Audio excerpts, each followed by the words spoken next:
1564, da fängt die Geschichte an. Peter Poltier stellt den Kessel und der erste Sud geht ran. Rund um Röbel, groß und klein, braut man Bier für Stadt und Land. 33 Krügen Röbel holen ihr Bier aus unserer Hand.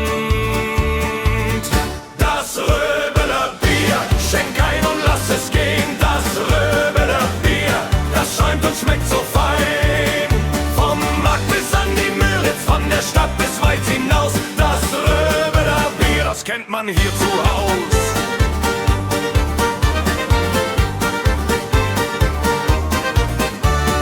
Wittstocker wollten auch etwas von dem Bier abhaben. Sie wollten selbst ihr Bier verkaufen, doch Röbel wollte das nicht haben.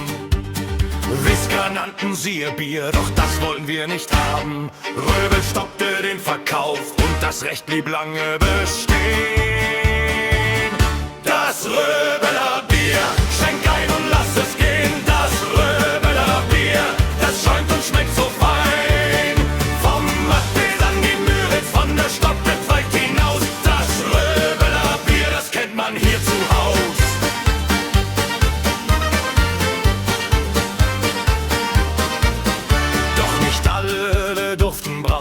Sie wollten Jahr für Jahr, in der Altstadt war es verboten, weil das Braurecht fest vergeben war. Bis 1754 hielt der alte Streit noch an, dann fiel endlich das Brauverbot und nun durften alle ran. Jahr für Jahr ging Zeit vorbei, neue Zeiten kamen an.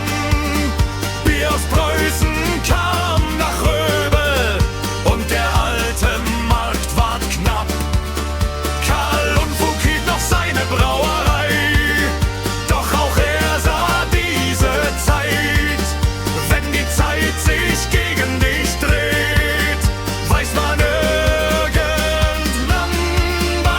Bescheid. Das Röbeler Bier, schenk ein und lass es gehen. Das Röbeler Bier, das war einst weit zu sehen. Vom Markt bis an die Müritz, was auch heute davon bleibt. Die Geschichte vom Röbeler Bier, die für immer weiterlebt.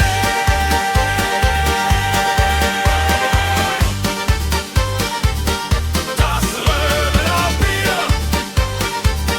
das Röbeler Bier, einmal gebraut und niemand vergessen.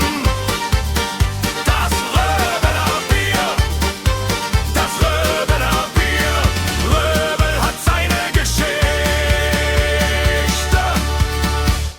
und die trinken wir mit.